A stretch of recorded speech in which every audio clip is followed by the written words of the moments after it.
आप सभी को स्वतंत्रता दिवस की बहुत बहुत शुभकामनाएं।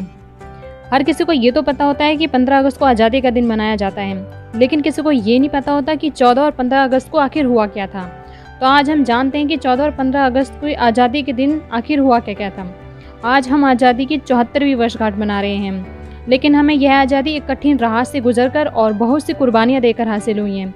इस आज़ादी की कीमत हमने शहीदों के खून और देशवासियों के बलिदान से चुकाई है। तो चलिए ये जानते हैं कि उस दिन क्या हुआ था। आज़ादी की शुरुआत तो बहुत पहले से ही शुरू हो गई थी, जिसमें बहुत से लोगों ने अपना योगदान भी दिया था।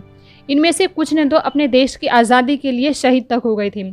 आज़ादी की शुरुआत में महात्मा गांधी के आंदोलनों और सुभाष चंद्र की फौज ने अंग्रेजों की रातों की नींद ही खराब कर दी थी। बात करें 1945 की, जब दूसरे विश्व युद्ध के खत्म होने के बाद अंग्रेजों की आर्थिक हालत खराब हो गई थी और फिर भारत में इतने जन आंदोलनों के आक्रोश को देखकर अंग्रेजों ने तय किया कि अब भारत को आज़ादी दे दी जाए। फरवरी 1947 को लॉर्ड माउंटबेटन को भारत का आखिरी वायसराय नियुक्त किया गया तथा अंग्रेजों ने तय किया कि 3 जून 1948 को भारत को आज़ादी दे दी जाए। इसके बाद लॉर्ड माउंटबेटन ने भारतीय नेताओं से बात की तथा अंग्रेजों को इतनी आसानी से भारत को आज़ाद नहीं करना चाहते थे। वे चाहते थे कि भारत को 2 टुकड़ों में आज़ाद किया जाए और ये काम नेहरू व जिन्ना की मंजूरी से आसान हो गया, क्योंकि जिन्ना एक अलग आज़ाद मुल्क की मांग कर रहे थे, जिसमें हिंदू और मुसलमान आपस में लड़ रहे थे तथा देश में दंगे भड़कने लगे। इतने आक्रोश के बाद आज़ादी का दिन 1948 के बजाय 1947 में ही करने का फैसला किया गया तथा लॉर्ड माउंटबेटन ने 15 अगस्त 1947 को भारत की आज़ादी का दिन चुना। अब बात आती है कि अंग्रेजों ने 15 अगस्त का दिन ही क्यों चुना, क्योंकि अंग्रेज भी भारतीयों की तरह शुभ और अशुभ में विश्वास रखते थे। 15 अगस्त 1945 में माउंटबेटन मिस्र राष्ट्रों के कमांडर थे। इन्होंने 15 अगस्त 1945 के दूसरे विश्व युद्ध का नेतृत्व किया था, जिसमें जापान की सेना को मित्र राष्ट्रों के सामने आत्मसमर्पण किया था। लेकिन 15 अगस्त का दिन भारतीय ज्योतिषाचार्यों ने अशुभ बताया था। भारतीयों ने 15 अगस्त का दिन आज़ादी के लिए मना किया, लेकिन माउंटबेटन ने किसी की बात नहीं मानी। फिर भारतीय ज्योतिषाचार्यों ने एक उपाय निकाला।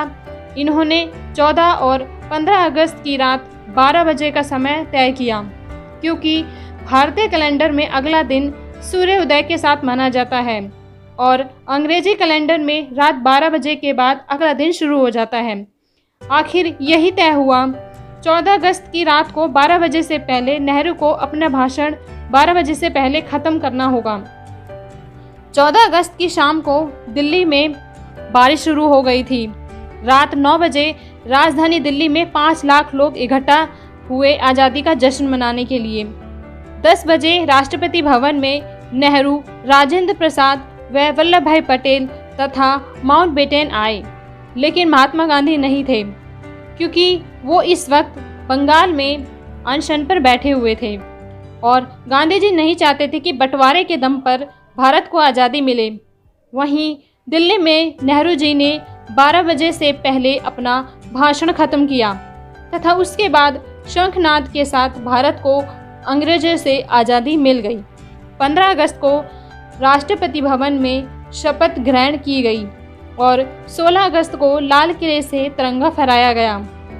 17 अगस्त को रेड क्लिफ लाइन से भारत और पाकिस्तान की रेखा का निर्धारण हुआ और इसी आज़ादी के साथ एक देश के 2 भाग हो गए।